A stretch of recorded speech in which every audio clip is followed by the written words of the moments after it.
let's look at the sum of a series. So hopefully you've seen this notation before last year in your algebra class, right? Sigma notation. It just means that you're going to add the items, and this is typically what a sigma notation will look like with a series. And this I is not an imaginary I. It's just a letter I. They oftentimes like to use I with sigma notation. Don't ask me why, but they do. This could easily be a K or an L or an N or whatever. You'll usually see me using an N because you guys think the I is imaginary. And all it's saying is it's going to take, this is the very first value that you plug in, and you know that you're plugging in for I because it says I equals 1. And so we're going to plug in 1 into here, into this function, this rule, if you will, and out will become some number. And then you're going to keep inputting numbers until you hit that number. So I'm going to input numbers 1, 2, 3, 4, and 5. And I'm going to get different values, and then we add them all up. So that's what we're going to do here. So I've got a sub 1 is equal to 3 times 1, because we're inputting 1, and we get 3. Do it again. A sub 2 this time. And we're going to input 2. And out pops a 6. A sub 3. We input the 3. And out pops 9. A sub 4.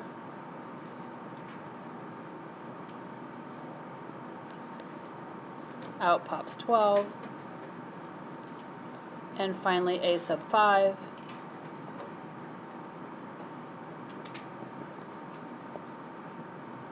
And out pops a 15. So we've got 5 different numbers, and add them on your calculator. Add these up. Sum is, whoops. What'd you get? 45. Yep. So the sum is 45. Easy, right? Laborious, takes a little bit of time. There is a formula down below, which we'll explore here in a minute. Typically if I only have a few terms that I'm plugging in, I typically won't take the time to use the formula. By the time you use the formula, you could have plugged them in and add them together. But if I'm having to do anything more than 5 terms, I tend to use the formula. So on this one's a little different. How many terms are there going to be in the series, the partial series? Not 6, because look where we started. So we start at 3 this time. How many do you think there is? There is 4. If you take the 6 and subtract the 3, you get 3, but you always have to add 1 when you do that. So 6 minus 3 is 3 plus 1. And if you count on your fingers, 3, 4, 5, 6, isn't there 4? And look over here, 5 minus 1 was 4, plus 1 is 5, we had 5. Sometimes this number will be 0, so be careful. Just because the number at the top is 6 doesn't mean that we have 6 terms, and that's going to become important later as we use the formulas. This is our rule that we're going to plug into. So let's plug away. So this time I have a sub 3 because that's my first number that I'm plugging in.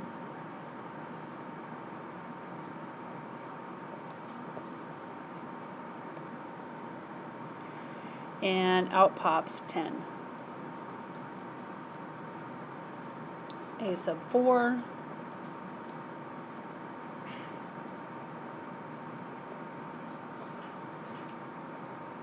Out pops 17. A sub 5.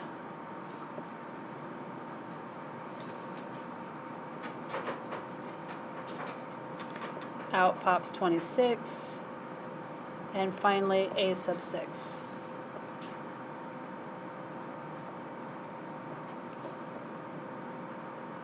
Out pops 37.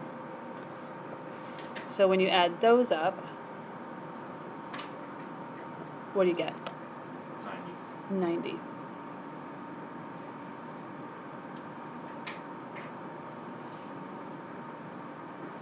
So the last one, you can't actually find a sum to it. Why?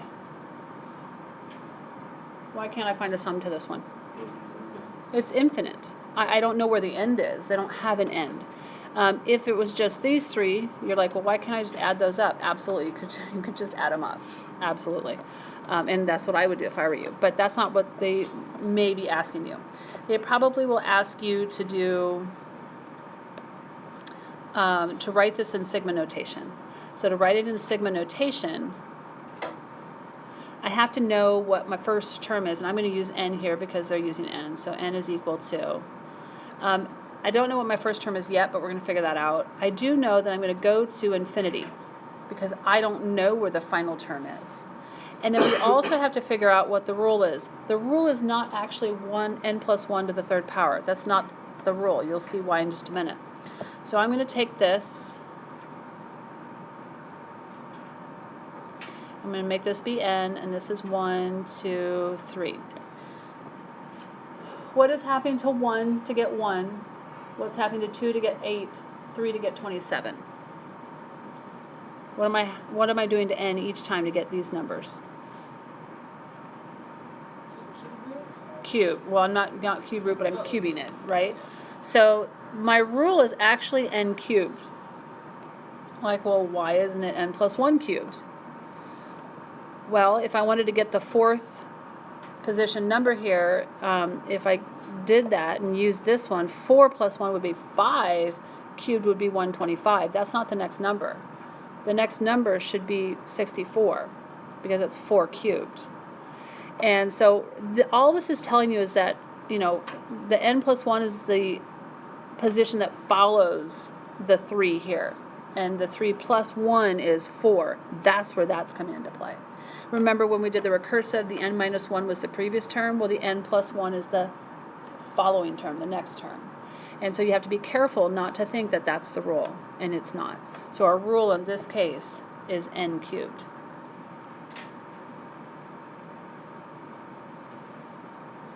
Are you okay with that? I have some furrowed brows. Why is it not plus 1? Because, you know, if I wanted to find the fourth term here, right? Then if n is, oh, and we forgot to put over here, this should be 1 because my first n is actually 1. So if I wanted to find the fourth term here, well, then we would be, you know, your n value would be 4. So if I put 4 in here, I get 4 plus 1 is 5. 5 cubed is 125. We don't want 5 cubed. We want 4 cubed.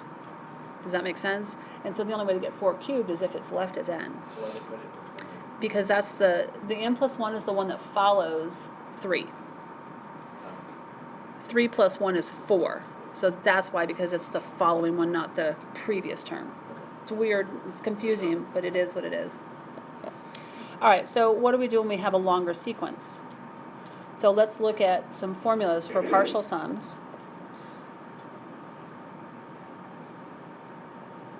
And again, I'll give you these formulas. They actually have 2 formulas that they're showing you here. Here's formula 1, right here. That's the first one. And then the second one is this one.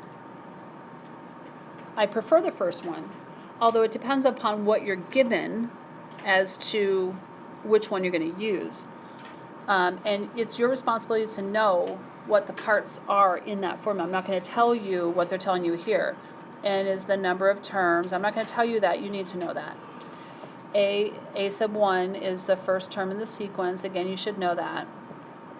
And then A sub n is going to be the last term. And it's A sub n because we don't know how many places the last term goes out to. It's different in every sequence. If you have a sequence with 10 numbers, it's going to be A sub 10. If you have a sequence with 50 numbers, it's A sub 50. So they call it A sub n so that you realize it's the very last term. I don't particularly like this formula the way it's written. I tend to use the following. I like to take n and multiply it by A sub 1 plus A sub n and divide all of that by 2. And the reason for that is the number of terms in a sequence is not always divisible by 2. And you could do the same thing here on this one. You could take the n and multiply it to all of this and divide the whole thing by 2. This is just a whole lot more complicated looking problem. But let's go ahead and use them in these 3 problems here. So look at what you have and determine which formula you're going to use. So can I find the number of terms that I have? Yeah, so what is n? How many terms? And I realized we could just add those together. Miss Murray, can't we just add these together? Yes, we're practicing the formula. So we have 6 terms. And then do I know a sub 1? Yep, that's this number right here, -8. And do I know a sub n? That's this number here, 27. So which formula can I use? The first one. And I'm going to use my version of the first one. And so we have, and I like to just use the word sum. There's no need for you to do this whole sigma notation unless they give it to you, then you can. But I just like to use the word sum. And so we've got 6 divided by, well, multiplied by -8 plus 27, all divided by 2, which is equal to 6 times 19, all divided by 2,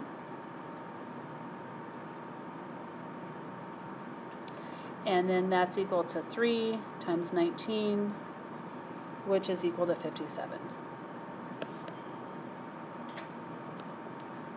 Could you have done the math differently? Of course.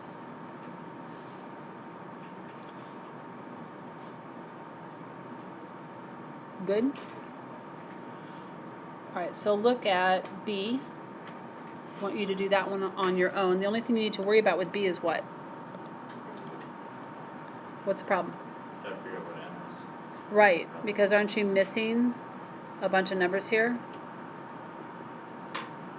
You're missing how many numbers? 5. How'd you figure that out? You just count, right? From 7, you can see the pattern, 9, 11, 13, 15, and 17. So that's 5. So therefore, n is equal to what?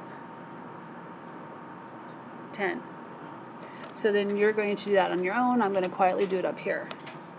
So you figure out which formula you're using.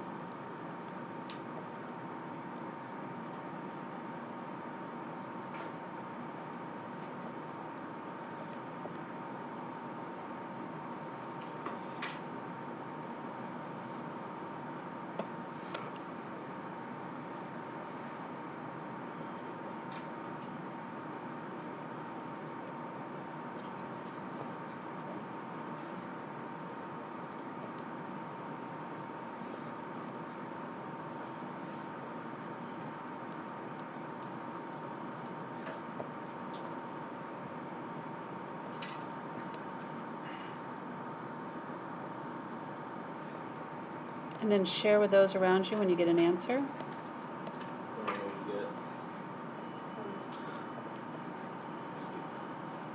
you get? Starting with you get. 5,420. Oh, you got that too? What'd you get, Kevin? 5,400. Oh. Anybody else get something different? No, nobody's brave? Did you get 100? Right? Just, we good? No? You didn't get 100? What'd you do wrong? Do you have 1 and 19 here? Yeah, I know what You figured it out? Okay, everybody else good? Did you get 10? The 10 came from the fact we had 5 missing numbers here, right? And then we have 5 numbers here. So 5 plus the 5 missing gives us the 10. And you have to put that 10 in the place of n here. Any other issues or concerns? Okay, so look at example 3. Let's see what we have in example 3. Do we have the ability to find the number of terms if we're finding the 150th partial sum of the arithmetic sequence and they go blah, blah, blah, blah, blah? Yeah. Yeah? How many? Wait, say again? We're finding the 150th partial sum. Yeah. You plug it in an equation. But how many terms are in that sum? 151. No. This actually is telling us right here what n is. Because they're saying go out to the 150th positioned number, so to speak. And so we know that n is 150. I also know that this is what? Yeah, so a sub 1 is 5. Do I know a sub n? Do I know the 150th term, its value? Ah, yeah, we don't know that. Well, we'll actually find the sum. We're not going to actually find the last term. So if I don't know the last term, I can't use the first formula. So since I can't use the first formula, we are going to be using, you will use n over 2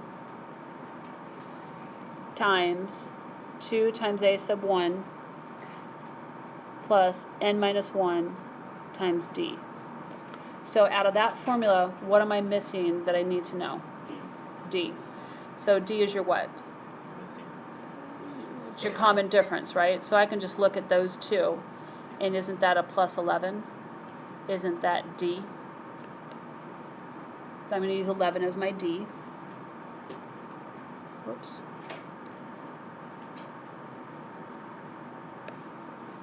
So for my sum,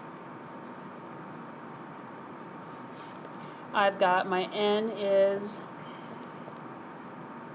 150 divided by 2 times 2 times a sub 1 is 5 plus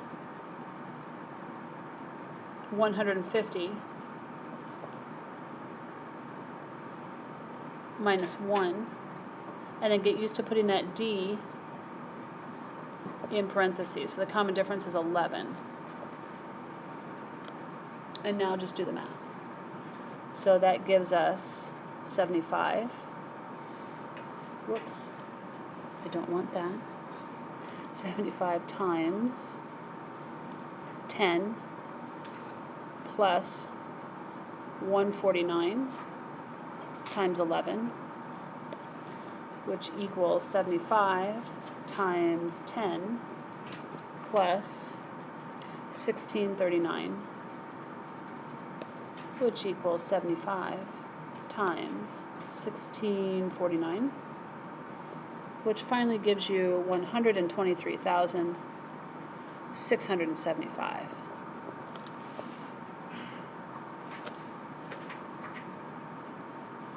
Okay?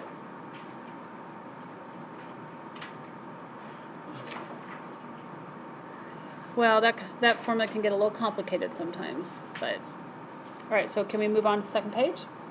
Yeah. Okay, so flip it. This one goes really quickly. Is everybody done? Can I change the page? No complaints? All right. All right, so then we're going to find the sum of a finite geometric sequence. And we're going to use this formula here. Again, it's your job to know that a sub 1 is the first term and r is that common ratio. And so if you recall from 9-3 that when we look at a geometric sequence, so a geometric rule, it's going to be a sub 1 times the common ratio raised to that n minus 1, right? So whatever number is in front of that base raised to n minus 1, that's your first term. And whatever the base is that's being raised to n minus 1, that's your common ratio.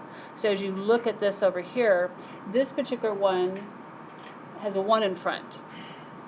I would never write a 1 in front of this. I'm just letting you know that right now. So if the 1 had not been here and all you saw was the negative 2 raised to the n minus 1, you'd have to understand that the coefficient, if you will, is 1. So this right here, a sub 1, oops, I don't want to write it in red, I want it in green. This right here, a sub 1 is equal to 1. But if it's not there, you need to understand if there's not a number there, like negative 5 or 10 or whatever it might be, that it is 1. And then, because the negative 2 is being raised to the n minus 1, r is equal to negative 2. For this formula, what's the only other thing that I need to know? The n. So notice for n that we go from 1 to 9. That tells you how many terms there are. So take 9, subtract 1, you get 8, and add 1, you get 9.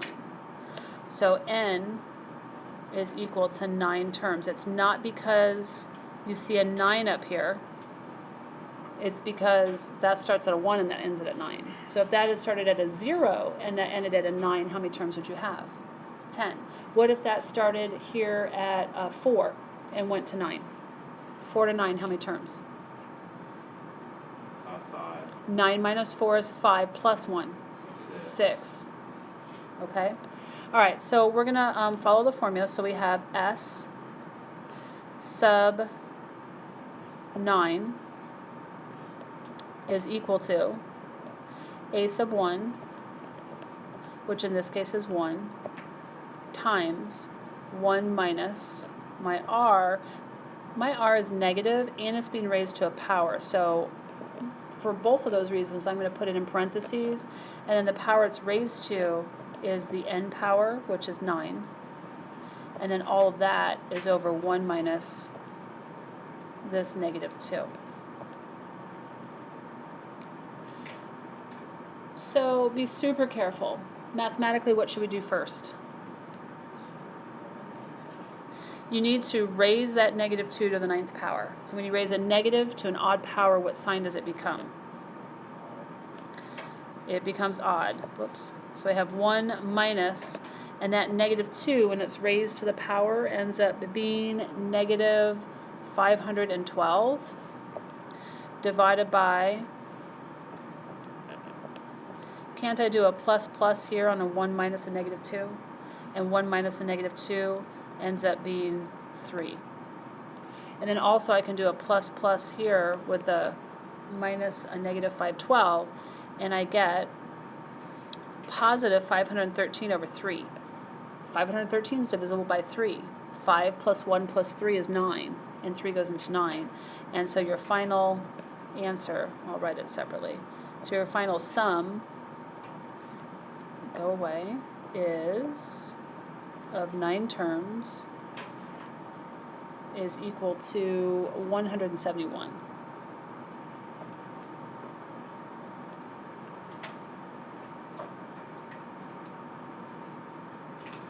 Easy enough, right? Look at the last problem. The last problem is, well, can we find the sum of an infinite geometric series? Only if it converges, right? So here's your infinite geometric series, and we're finding the sum of that. There's, again, only one formula. It's only got a sub 1 and the common ratio in there. And so as you look at this, you can tell that this is an infinite series because look at that number right there. It's infinity. And so it doesn't matter how many terms. Notice that this is a fraction less than 1. Won't that create converging? Take the fraction 1/2. If I take 1/2 and raise it to a power, and that power is eventually going to get bigger and bigger and bigger. So if I took 1/2, raise it the first power, I have 1/2. 1/2 raised to the second power is what? 1/4. 1/2 to the third power, 1/8. 1/2 to the fourth power, 1/16. It's going to get smaller and smaller and smaller, and that's converging on what? 0. And so this is also going to start converging on 0. This right here creates part of the sum.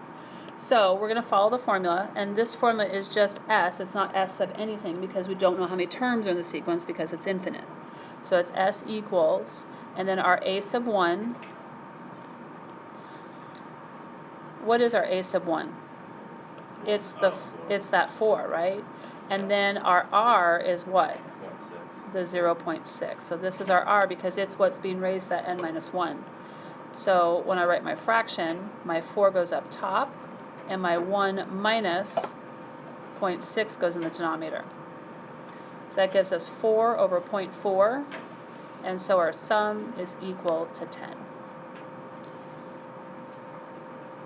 Sum of an infinite series is very simple. The only issue you might have is if R is negative, you forget to do the plus plus.